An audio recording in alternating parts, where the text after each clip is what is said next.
भट्टी साहब welcome back नाज़रीन। भट्टी साहब ये ऐसी नामुराद चीज़ है, स्क्रीन बुलाती नहीं, चीज़ें मिटती नहीं है। कुछ बातें आपको सुनवाते हैं जो इक़्तिदार में आने से पहले फरमा रहे थे और जो अब एक साल इक़्तिदार का जो है वो शहबाज शरीफ साहब का मुकम्मल हुआ तो वो क्या कह रहे हैं और माजी में इक़्तिदार में आने से पहले शहबाज साहब एक साल के हो गए मोहतरम। हुकूमत उनकी, हुकूमत जो है हुकूमत माशाल्लाह अल्लाह ताला वैसे ये उनकी है या जो लाए हैं उनकी है, पता नहीं किसकी है मगर हमारी नहीं है। लेकिन चले सुनते हैं, पहले ज़रा सुनते हैं कि जी सुनाइए ज़रा बारी बारी।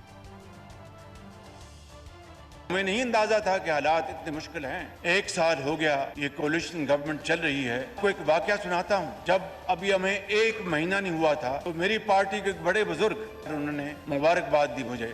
इसलिए मुबारकबाद दे रहा हूँ कि मेरा ख्याल था कि ये इत्तेहादी हुकूमत एक महीने से ज्यादा नहीं चल सकेगी। आपने तो कमाल कर दिया जनाब स्पीकर, आज एक साल हो गया है। और आप जरा माजी में ये कुछ फरमाते रहे वो भी सुनाते हैं आपको। हमें मौका दिया, पीडीएम को मौका दिया, ये महंगाई वापस खत्म हो जाएगी, मुल्क के अंदर रोजगार होगा और तालीम और इलाज के लिए आपको सहूलतें मिलेंगी। ये पाकिस्तान के बारे में कह रहे थे या किसी और मुल्क के बारे में बात हो रही थी? बड़ी साहब देखें, मैं शहबाज शरीफ साहब को बहुत संजीदा लेने लगा। अच्छा, उन्होंने फरमाया कि उनके कुलीग या सीनियर सियासतदान आए और उनका कुलेशन मैं समझा था कि महीने से नहीं गुजरे। नहीं शहबाज साहब, आप 20 साल ऐसे कुलेशन में गुजार लेंगे बगैर आइन और कानून के, बगैर इंसाफ और मसावात के, जब तक ये आपको पता रहा कि इमरान खां आ जाएगा। अगर इसको हम अलग हुए तो आ जाएगा। ये इकट्ठे नहीं रह रहे। इमरान खां का खौफ, अगर वो इक़्तिदार में आते हैं तो मौजूदा सब लोगों को हिसाब देना होगा। 144 मुकदमा तो इमरान खां पे, कौन सा ऐसा वज़ीर आज़म 1947 से लेके लियाकत अली खां को मरवा दिया जिसने भी मरवाना था, मैं क्या नाम लूं। तो ये लेवल क्या होती है लेवल? नवाज शरीफ पर कितने मुकदमात थे, शहबाज शरीफ पर कितने थे, आसफ अली जरदारी साहब पर कितने थे? किसी एक पे भी नहीं होना चाहिए। शहबाज साहब, आप 50 साल चलेंगे जब तक इमरान खां का खौफ है। आपको पता है कि इलेक्शन में गए तो शिकस्त है। आप इकट्ठे नहीं, गर्म हवा लग जाएगी। गर्म और ठंडी हवा क्या है? कैसे पूछे क्या है? इलेक्शन। तो बड़ी साहब, मैं अभी आपको एक बात बता दूं, आपका मेरा एक हेल्थी हमारा इख्तलाफ राय भी चलता रहता है। मलबा कोई भी नहीं चुक सकेगा लम्हे अरसे लिए। ये भी साहब, अब तक मेरे पर जलते हैं, मेरा दिल, मेरा जिगर, मेरा अरशद शरीफ चले गया, अपनी माँ का बेटा चले गया, मियाँ का शोहर चले गया, बच्चों का बाप चले गया। अब भी इन्हें हमायत हासिल है, आज भी। वरना जितनी कमज़ोर हुकूमत है, कल एक सीनियर पार्लियामेंटेरियन है, चीफ जस्टिस का नाम लेके जो उन्होंने अल्फाज इस्तेमाल किए, अल्लाह की कसम भी के पाकिस्तानी डूब मर जाना चाहिए हम सबको कि हम अपने जज साहबान के फैसलों से इख्तलाफ करें, लेकिन अल्फाजों का चुनाव तो बेहतर कर सकते हैं। इस बात को छोड़े, लगड़ बगड़ यार उनकी जिसका सिफारशी हालत देखें, वो आके डाका मार लेता है मेरे हक में। भट्टी साहब, यानी एक तो बात माने ना आप नवाज शरीफ साहब की कि गाड़ियों के आगे धमाल डालने वाले और तवेला सुटते होंगे लोग, उनके जरिए इतने इतने बड़े इदारों की जो है वो उन पे बेइज्जती करवा रहे हैं। क्या क्या के आदमी नवाज शरीफ साहब? उन्होंने कहा मैं तुहाड़े तय मड स्लिंगिंग इन्हां कोल करवावांगा। काजी साहब, चोर तो चोरी करता है, इन्हां तो जोर है मेरा। चोर तो चोरी करता है। मुझे साथ पे है कि क्यों मिल गए हो इनके साथ, खुदा के वास्ते इनका साथ छोड़ दो, इंडिपेंडेंट इलेक्शन होने दो, अल्लाह का वास्ता इन्हें सपोर्ट ना करें। ये वतन अजीज है तो आपकी शान और शौकत है। ये पैसा, ये दौलत, ये इज्जत, ये वकार, ये मुकाम सब पाकिस्तान की वजह से है। खुदा के लिए इसको भट्टी साहब, मैं आपको एक बात बता दूं, आज में ये बात यहाँ काजी साहब, आज आपका साईं तगड़ा होना, आप सुबह जिसका मर्जी हक तलफी कर लें। आपको एक बात बता दूं भट्टी साहब, चोर डाकू नहल आदमी हमारे ऊपर बिठा देते हैं कि जी उसका वो रिश्तेदार है, उसका वो सिफारिश है, उसका वो सिफारिश है। देखें जो नजर इंतखाब थी ना ज़ियाउल हक साहब की कि यार कोई हिले जुलेगा नहीं बंदा, सारी रियासत को ले बैठेंगे। ये जो एक था ना, वो लम्हों ने खता की थी, सदियों ने सजा पाई। और काई सब सदा इस कौम ने पानी है, इन लुटेरों ने नहीं पानी है। मुझे बताएं 2 मिनट। उन्होंने कहा इंज तो इंज से ही मैं सब दा लूमड़ कट के जावांगा। लूमड़ नहीं, इन्होंने कचूमर काट देता है। इन्होंने सानू ग्राइंडर विच पाता है, गन्ने को बार बार रो में डालते हैं ना वो। अच्छा काई सब सुने, सुप्रीम कोर्ट के ऑनरेबल चीफ जस्टिस उमरता बंदयाल साहब, मोहतरम एजाजुल सलाम हसन करते हैं साहब हम उसको जिस तरह और खड़े हुए हैं। मुनीब अख्तर साहब का था कि 10 तारीख तक आपने 21 अरब रुपए जमा कराने हैं, आज तक नहीं कराए।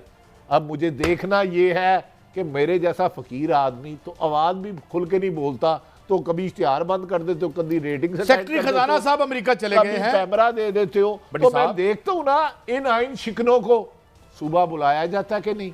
अगर यूसुफ रजा गिलानी क्या पीपल पार्टी मुत रही है, क्या जुल्फकार अली भट्टो की पार्टी पाकिस्तान की इमरान पार्टी खान नहीं का है? एक शॉट चलवाना है मगर एक नहीं नंबर। भाई साहब, एक सिर्फ 3 सेकंड यार बहुत बोझ अगर डाल दिया हमने पीपल- चीफ जस्टिस पे। पीपल्स कहाँ पार्टी- कहाँ लड़ेंगे नहीं, वो? कारी साहब हमें उसके अलावा नहीं उम्मीद, बाकी सब मिले हुए हैं, मैं जो कह रहा हूँ मिले हुए हैं। जरा सुने, शॉट सुनवाता हूँ एक आपको।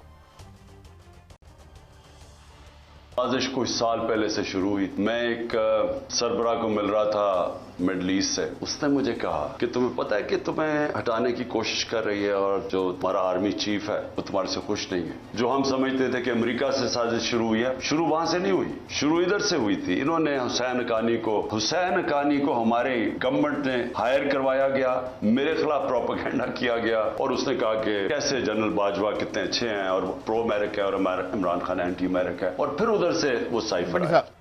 भट्टी साहब मैं इस बात की मुखालफत करता हूँ। हुसैन हक्कानी कभी बिक नहीं सकते। हाँ, किराए पे कोई भी ले ले। देखिए, रेंट ए कार होती है, रेंट ए लीडर भी तो हो सकता है, रेंट ए प्रेस कॉन्फ्रेंस भी होती हैं आजकल आम। और अच्छा, बेनजीर की गंदी वीडियो इन्होंने फेंकी थी ना वो। मैं गुजारिश करता हूँ इमरान खान साहब, मैं आपको बताता हूँ, लेकिन आप क्या कर रहे थे खान साहब? When he was being hired, आपको पता नहीं है उसकी क्रेडिबिलिटी कितनी है, उसकी औकात कितनी है? उस वक्त भी ये कमर जो बाजवा के इश्क में मुब्तला थे, वो उसकी भी वजूहात है। इन्होंने खुद नहीं ये एक्सटेंशन चाहते थे, इनके कुछ लोगों ने दिलवाई। अब ये भी नहीं पूरा सच बोलेंगे, मैं बता देता हूँ। अच्छा, ये अरब मुल्क अब इमरान खान साहब को मैसेज मिला है कि इलेक्शन इकट्ठे कराते हैं। अब इमरान खान साहब इस चाल में ना आ जाइएगा। जिसने मैसेज दिया है उसने कहा कि मैं इमरान खान को अक्टूबर तक एंगेज करता हूं, आपको ये ऑफर मिल चुकी है, पीटीआई इनकार करती है करे, वरना मैं नाम बंदे का और जो आपके पास मैसेज लेके आया और जिसने भिजवाया है। ये दोबारा खबर बताएं भट्टी साहब, क्या क्या बात है? नवाज शरीफ दोबारा बताएं। इमरान खान साहब को मैसेज मिला है कि मुल्क इनसे नहीं चल रहा, खुदा के लिए हम हर रास्ता निकाल रहे हैं इकट्ठा, लेकिन इमरान खान साहब इनकी बात ना मानिएगा। हाँ, जाके ये सुप्रीम कोर्ट में दोनों पीडीएम की जमातें करा दें कि इस तारीख को इलेक्शन होते हैं, जून में होंगे, जुलाई में, फिर यकीन कीजिएगा, अदरवाइज ये एक और धोखा देने जा रहे हैं। भट्टी साहब, ये हमने सुना था कि और इसाक डार साहब ने बड़े वादे और दावे किए थे, IMF तो मेरे बाएं हाथ की छोटी अंगुष्ठ का यानी सिलसिला है, हम आके कर लेंगे। मगर क्या हुआ कि वर्स्ट एवर इकॉनमी हमें दी इसाक डार साहब ने, कि हमें ना सिर्फ ये कि इमरान खान भूल गए, हमें मिफ्ता इस्माइल साहब को भी भूल गए, जो आजकल री इमेजिन कर रहे हैं पाकिस्तान को। जिस तरह मेरे ख्याल में ये उसने किताब लिखी है, क्या नाम है उसका, हुसैन हक्कानी साहब री इमेजिन कर रहे हैं अब अमेरिका बहादुर और CIA के साए तले। तो ये आप क्या समझते हैं? देखिए, आप इसाक डार साहब को अंडर एस्टिमेट करते हैं, बहुत ज़्यादा। उनकी काबिलियत की सैकड़ें गवाहें देती हैं। अब IMF के पास जाने की जरूरत क्या? आपका ग्रोथ रोड इमरान खान साहब के दौर में 6 था, अब 8 हो गया। 8 हो गया? ओ, कितने दसे दोनों? सिर्फ इन्होंने खानदान दा, तो आवाम दा नहीं। यार आप क्या अजीब है, एक बंदा इश्तिहारी रहता है, इस मुल्क में आता है, वजारत लेता है, तो डू यू थिंक वो आटा सस्ता करने आया है, वो गरीब के बिजली का बिल कम करने आया है, गैस कम करने आया है, बेरोजगारों को रोजगारी देने आया है, बीमारों को शिफा के लिए इलाज करने आया है, भूखों को रोटी देने आया है, बेघरों को घर देने आया है, जालिमों को मजलूमों को इंसाफ देने के लिए आया है। देखें क्यों जाए IMF के पास। अब जब जिस मकसद के लिए आए थे, पूरी की पूरी PDM ड्राई क्लीन होकर निकल चुकी है नैब की पट्टी से। आपकी एंटी करप्शन आंटी नहीं यार, एंटी करप्शन, वो आंटी मुझे याद आ जाता है, परसों आंटी आपका बड़ा पूछ रही थी, वो एंटी करप्शन FIA नैब सारी की सारी इनकी स्लेटें, इनके गुनाह साफ करके सारे नामों के ऊपर PTI के लीडरों के नाम लिखते जा रहे हैं। सारे के सारे कमो बेशतर लीडर PTI के इस वक्त इमरान खान पर 144 मुकदमा, जिनमें से 40 दहशतगर्दी के, बगावत के। तो काजी साहब ये जिस मकसद के लिए आए थे, क्यों IMF के पास आए? IMF से तो भूख मिटेगी आम आदमी की, कहीं सड़क बनेगी, कहीं स्कूल बनेगा, कहीं मस्जिद बनेगी, कहीं अस्पताल बनेगा। तो इनका ना इलाज इधर होना, ना इनके बच्चों ने इधर पढ़ना है, तो वो आपके लिए क्यों करे? आप गलत प्रेशर डाल रहे हैं मेरे डॉलर साहब पर, सॉरी डार साहब पर। खबरदार, वो बड़े साफ सुथरे तरीके से अपने खानदान को नवाज रहे हैं। अगर उनकी क्रेडिबिलिटी पर, लूटमार पर किसी ने शक किया तो याद रखें, पाकिस्तान में बगावत और दहशतगर्दी के मुकदमात में मौजूदा हुकूमत रिकॉर्ड बना चुकी है पूरी दुनिया में।